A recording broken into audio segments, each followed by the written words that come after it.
नमस्कार दोस्तों, कैसे हैं आप? मैं हूं गौरव और यह है ट्रांसफॉर्मेशंस। एक रीसेंट सर्वे या कह सकते हैं रिपोर्ट जो पैन इंडिया बेस पे की गई, सिर्फ और सिर्फ पॉल्यूशन एज अ पैरामीटर को रखते हुए, और उसके जो आंकड़े हैं, उसके जो नंबर है, उसका डेटा है, काफ़ी ज़्यादा चौंकाने वाला और डराने वाला है। सिर्फ और सिर्फ दिल्ली एनसीआर ही सिर्फ और सिर्फ पॉल्यूशन की वजह से अफेक्टेड नहीं है, जबकि तमाम शहर हरियाणा के, राजस्थान के, मध्य प्रदेश के, उड़ीसा के, उत्तर प्रदेश के, इन सबसे अफेक्टेड है, और उनका भी ए क्यू हाई लेवल जो है बहुत ज़्यादा है। जो एयर क्वालिटी इंडेक्स है, ए क्यू आई लेवल, तो काफ़ी ज़्यादा है। और तमाम शहर हैं, ऐसे कोई एक आध दो शहर नहीं है। और अगर हम मेडिकल टर्म्स में भी देखेंगे तो काफ़ी सारे डॉक्टर्स के ओवरऑल हॉस्पिटल्स में भी इन सब चीज़ों का सर्वे किया गया, तो जिसकी वजह से अस्थमा के केसेस, क्रोनिक कफ के केसेस, ब्रोंकाइटिस के केसेस काफ़ी ज़्यादा बढ़ गए हैं। और बच्चों के बीच में, प्रेग्नेंट फीमेल्स के बीच में, और जो आपके बुजुर्ग हैं उनको तो ये बहुत ज़्यादा डायरेक्टली इम्पैक्ट कर रहा है, जिसकी वजह से आपके अस्थमा के अटैक्स, उसके अलावा क्रोनिक कफ है, ब्रोंकाइटिस है, उसके अलावा आई इरिटेशन है, और भी इस तरीके की तमाम मेडिकल इश्यूज हैं, उनको लेके काफ़ी सारे केसेस बढ़ रहे हैं। हॉस्पिटल में, भले वो प्राइवेट हॉस्पिटल्स हो, भले ही सरकारी हॉस्पिटल हो।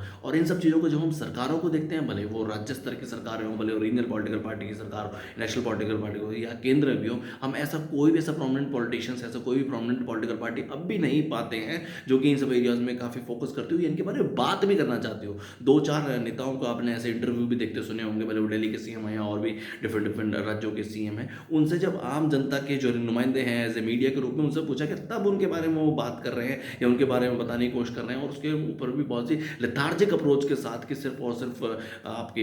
पानी के थ्रू हम इसको, और आपकी जो एयर गन है उसके थ्रू इसका सोल्यूशन करने की कोशिश करेंगे। पहले की सरकारें भी ऐसे ही कर रही थी, और हमारे पास भी इस चीज़ का ऐसा कोई सोल्यूशन है। कोई भी ऐसा कोई ठोस कदम या एक तरीके से ऑन ग्राउंड इनके ऊपर काम करते हुए कोई भी सरकारें नहीं दिख रही हैं। इससे ये पता चलता है कि जितने भी हमारे प्रेजेंट जो पॉलिटिकल एज और इलेक्ट्रिकल सिस्टम से जुड़े हुए लोग हैं, उनका आम जनता, आम जनमानस के ऊपर लेके क्या उनका रवैया है, या वो किस तरीके से ये सब जो न्यू एज प्रॉब्लम्स हैं, जो नई चुनौतियां हैं देश के सामने, उनसे डील कर रहे हैं। ये समय है कि जो समाज के पढ़ा लिखा वर्ग है, इंटेलेक्चुअल वर्ग है, जो पढ़े लिखे लोग हैं, वो electro as well political system का हिस्सा बने। वो सब साइंटिस्ट, वो सब डॉक्टर्स, वो सब इंजीनियर्स जो अपने